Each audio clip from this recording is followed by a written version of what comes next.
Shots fired. Dominic Sandbrook coming in hot at Tom Holland, his co-presenter on the Rest is History podcast. Check this out. A final word for your co-host, Tom Holland, who said to a podcast that in his view, Islam is uniquely indigestible for a secular mindset.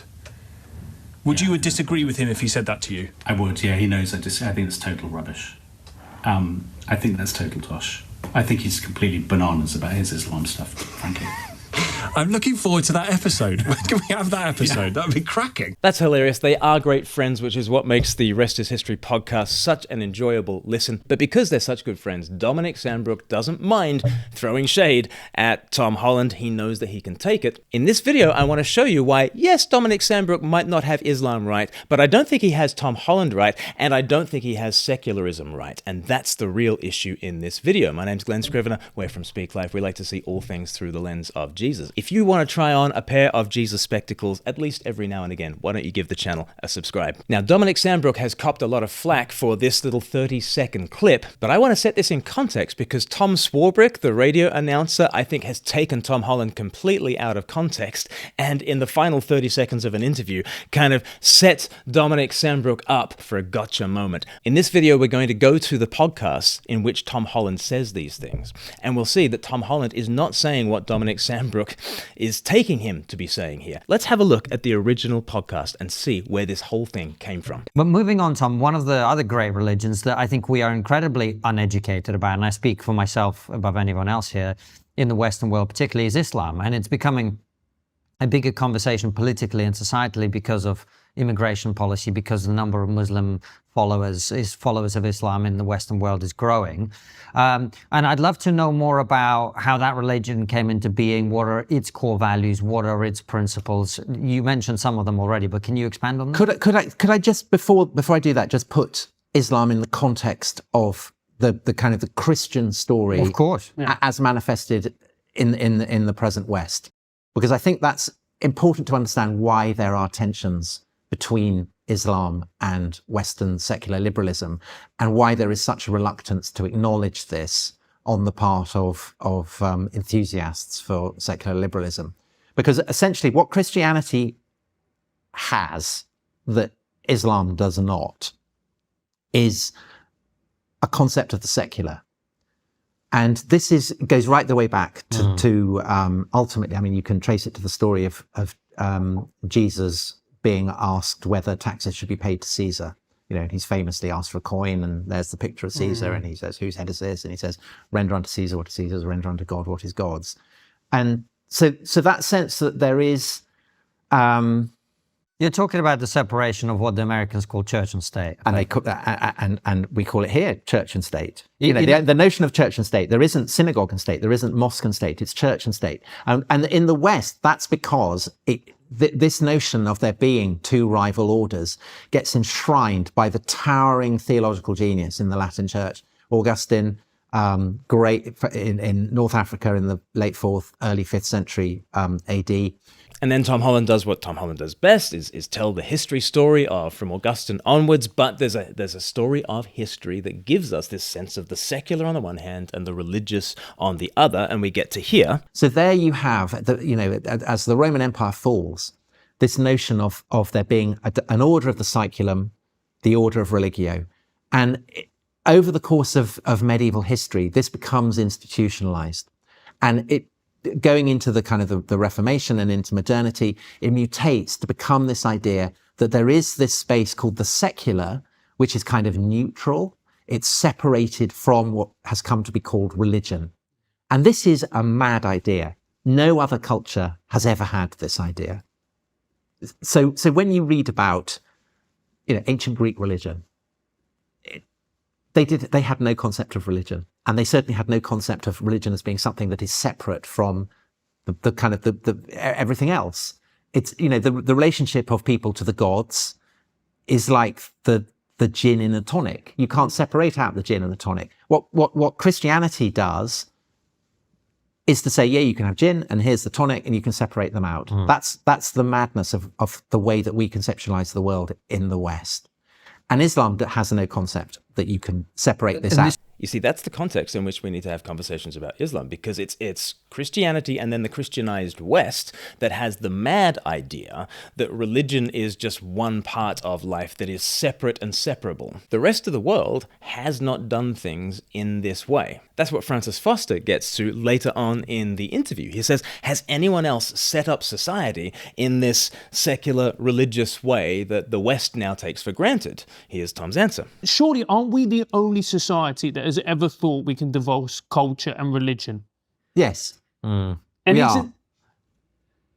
is that not arrogant? Yeah, it is arrogant. We are the only culture that thinks that we can get away with a notion of the transcendent, of the sacred. And that's just true anthropologically. We just can't find another civilization that thinks of religion the way that we think of religion, that has a word for religion that is the same as what a modern Westerner thinks of when they think of religion. We are the strange ones, but we don't think of ourselves as strange. We think of ourselves as obviously pursuing a universal vision for life. And if other people see things differently, they just need to catch up with us mad ones.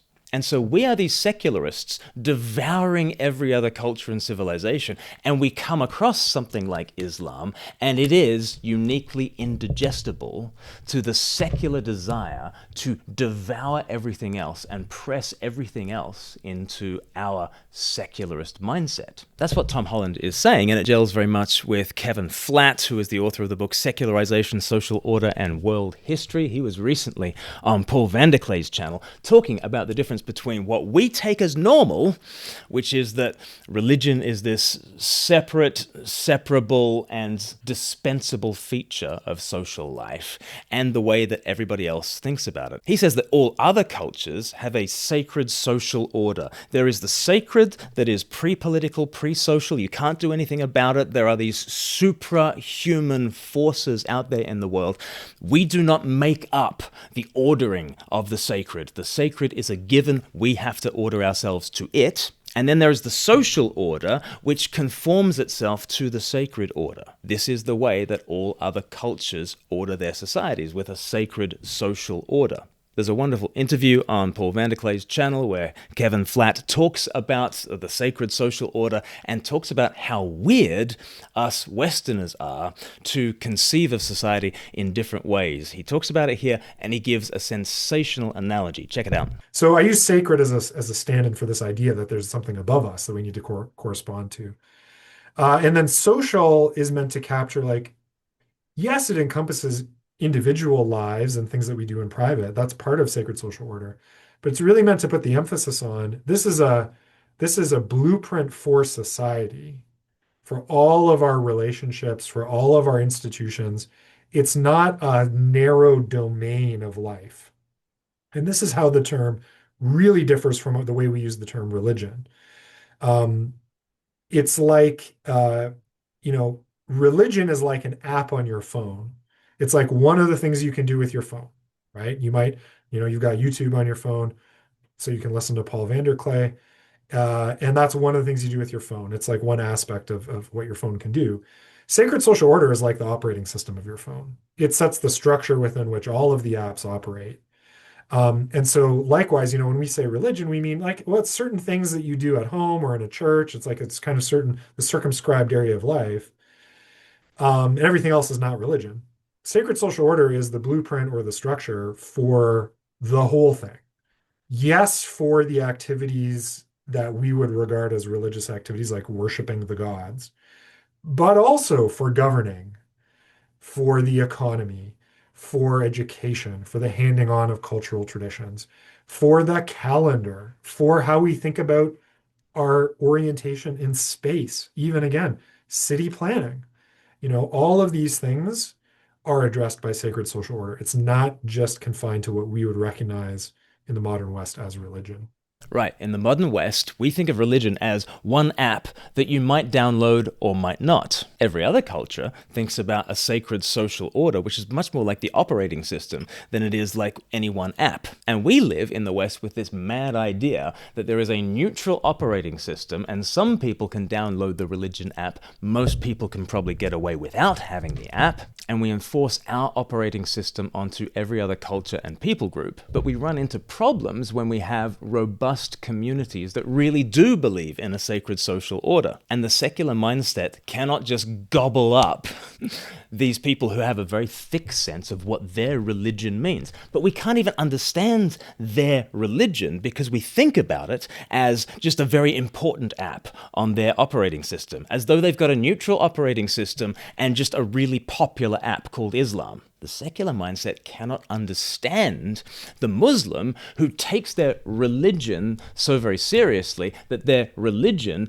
is being treated like it's the only app in town. And we just don't understand a Muslim who thinks that their religion has all sorts of direct implications for politics and education and economics and town planning and everything else. And we think that's a kind of an illegitimate thing for a single app to achieve. And so a key issue in us failing to understand Islam is because we've got entirely the wrong mindset in approaching it. Now, what's hidden within the secular assumption is that their operating system is merely neutral, when in fact, baked into the whole secular project are all kinds of sacred truths that are undeclared. And this, I think, is behind what Tom Holland says when he eventually gets to his indigestible comment. Let's have a look at that now. Is there a unique challenge for Islam to, you call it Protestantize itself, which is to start to develop an interpretation that's more compatible with modern reality for a number of reasons, one of them being the Quran is the literal word of God and the last word of God. This is the kind of the problem. You can't have a reformation if this is it, right? Like you can't challenge any of it. I think Islam is uniquely indigestible for a secular mindset. And people don't want to admit that in a way because there's a default assumption that secular civilization can swallow anything up. There's a kind of arrogance there.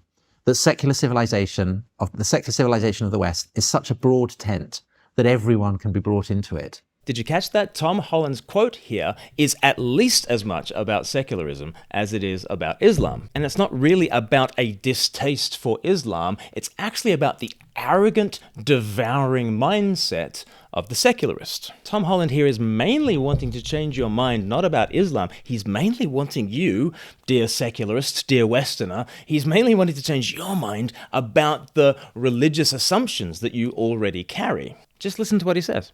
But Islam is at least as sophisticated a civilization as the civilization of the Christian West, and a very ancient one, and for most of its existence has been much, much more powerful than the Christian world. Do you notice that, Tom Swarbrick? Do you notice that, Dominic Sandbrook? That actually the context of what Tom Holland is saying is actually to talk about how venerable a tradition Islam is, and how normal Islam is compared to the ways that other civilizations have conceived of the sacred and the secular. I mean, Tom Holland has plenty to say about Islam as well, but he's largely talking about us Westerners and our secularist default. Just hear him out. Therefore, the idea that it should accommodate itself to what liberal secularists think it should do isn't a given. So Muslims in a country like Britain have freedom of religion, but there are lots of Muslims who do not see Islam as a religion because they see religion as a Christian category. Islam is much more than a religion. It's something that saturates every aspect of existence, and therefore they don't necessarily want that. They want to live in a world where, as has traditionally been the case, Islam is everywhere. But that is obviously something that the liberal state is not prepared to offer. So there are limits to what secularism and liberalism can and will offer. So what's the obvious question is, and I mean, it's probably an unfair question to ask a historian, but where's this going?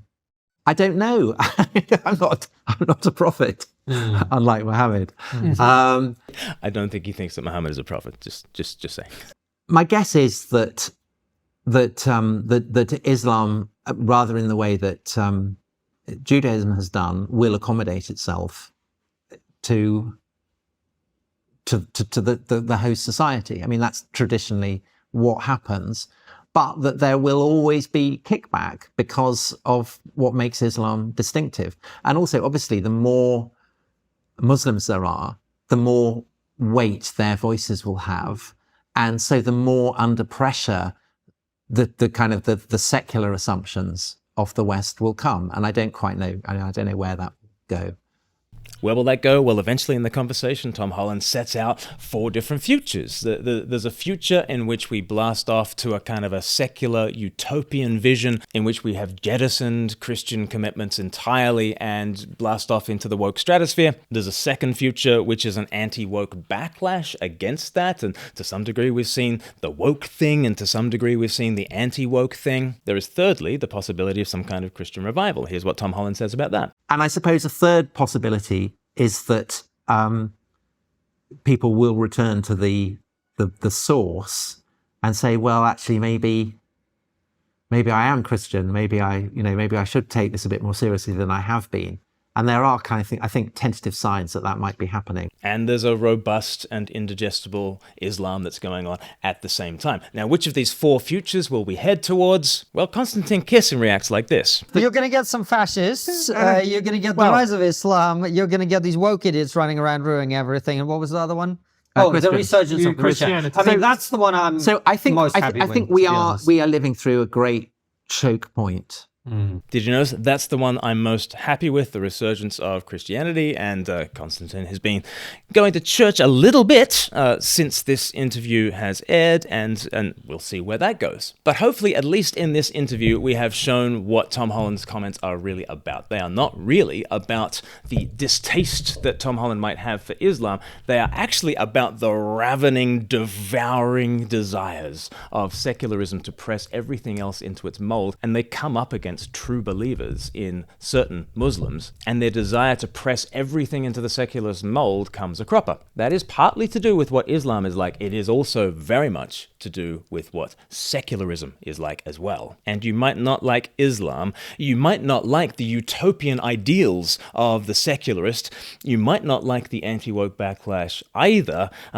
What about that other option? What about a resurgence of Christian faith? What about going back to church? Tom's been doing it, Konstantin's been doing it. Are you doing it? Are you getting back to church? Or maybe one way to figure out whether that's the kind of option you might want to head towards is to go to 321course.com. This is our Christianity 101 that assumes no prior knowledge. Over 8 sessions, we show you life according to Jesus. Jesus' vision for God and his threeness, his vision for the world and its two-ness, his vision for you and your oneness. I think the Christian vision for God, the world, and you really is at the heart of the answer to all these things. Why don't you check it out at 321course.com. And if you've got this far in the video, surely it deserves a like and a share around the place, and do subscribe us so that we can catch you on the next one. God bless.